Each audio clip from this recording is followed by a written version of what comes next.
சமூகத்தில் அழைத்து வந்திருக்கிறார். அவரை ஆராதித்து நாம் மகிழும்படியாக கர்த்தருடைய வார்த்தைக்காக இந்த நாளிலே நாம் மல்கியாவின் புத்தகத்தை எடுத்துக் கொள்ளுங்கள். பழைய ஏற்பாட்டிலே மல்கியாவின் புத்தகத்தை எடுத்துக் கொள்வோம்.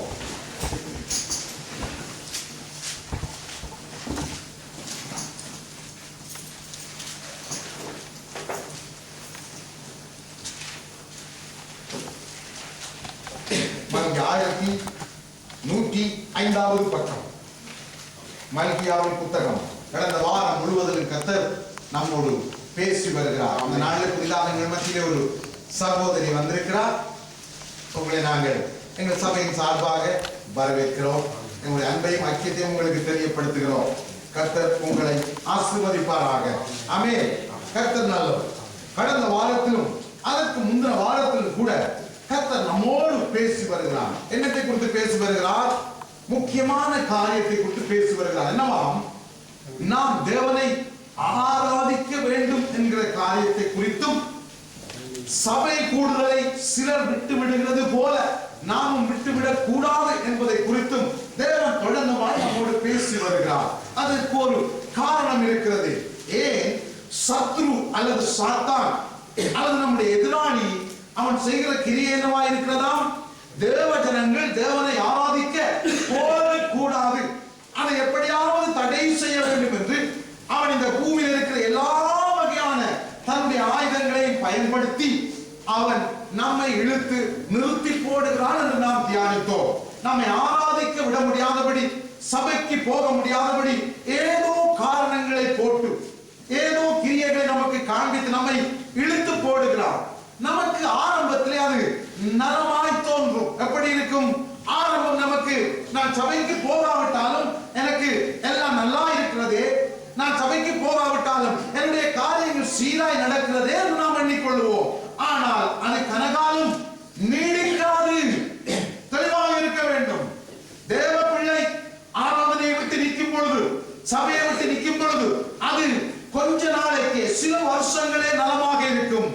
ஆனால் காலம் செல்லும் பொழுது சத்ரு உங்கள் மேல் கையை வைத்து உங்களை அவன் கெடுத்து போடுறதை உங்களுடைய கண்கள் காணும்.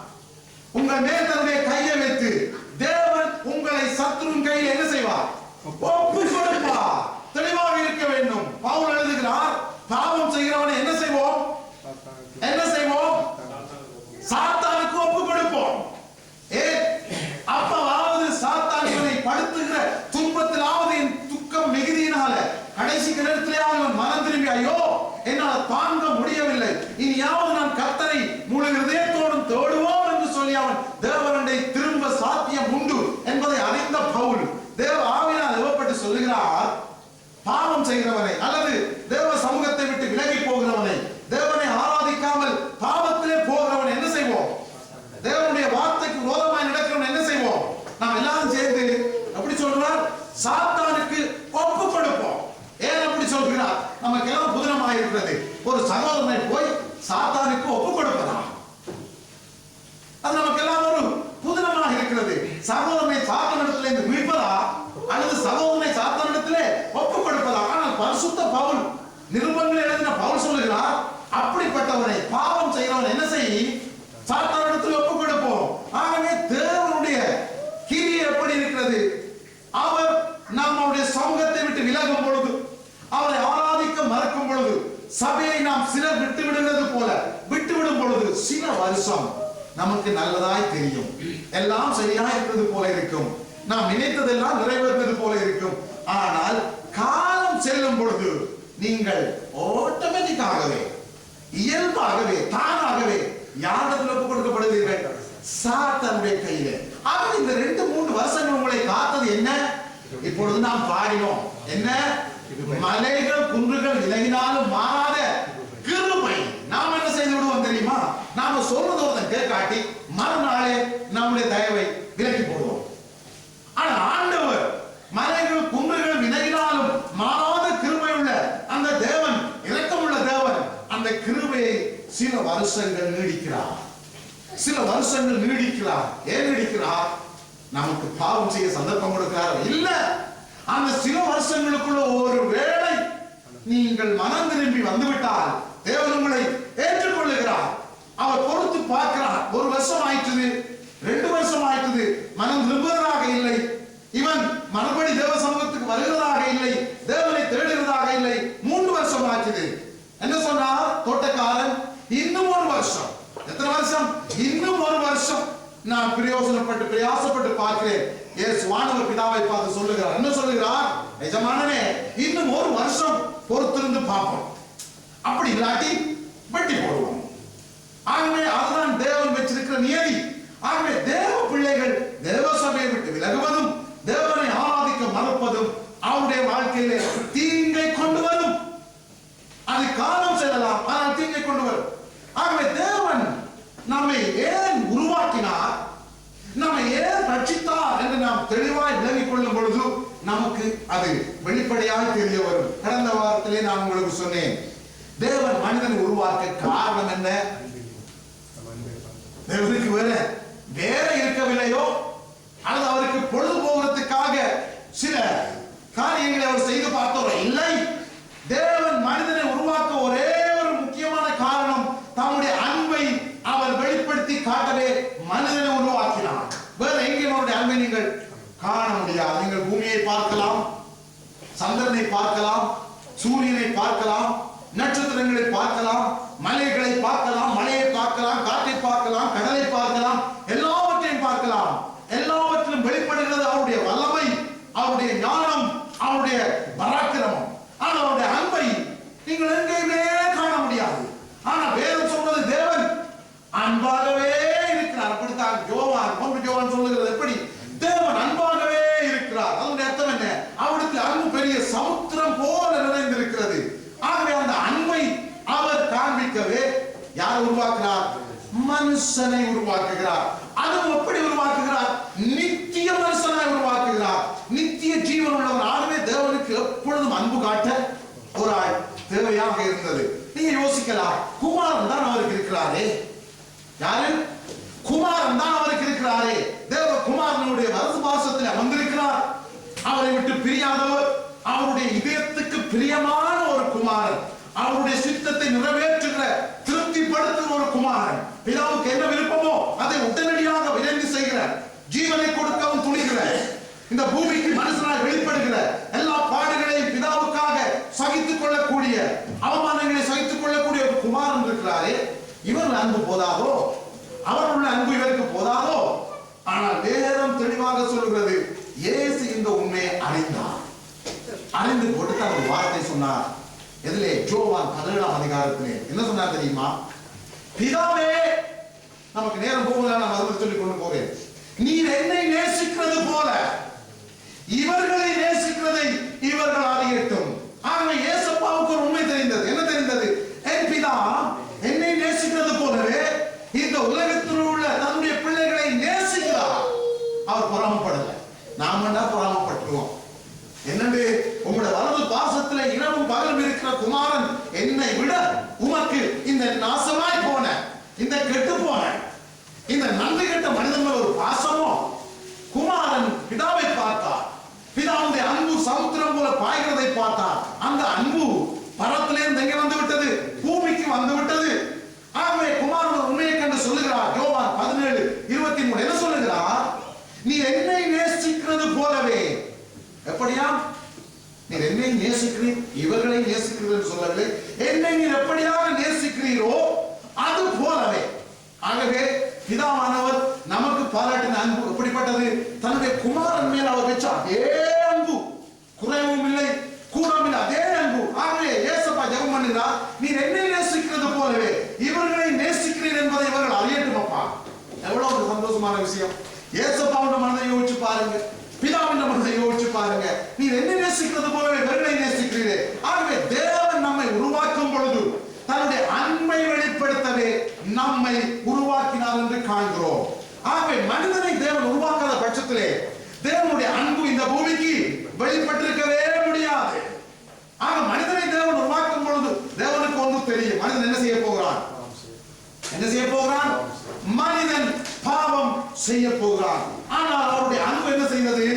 நீண்டது. என்ன செய்தார்? பாவத்தில் போற மனிதனை நான் என்ன செய்ய போகிறேன்?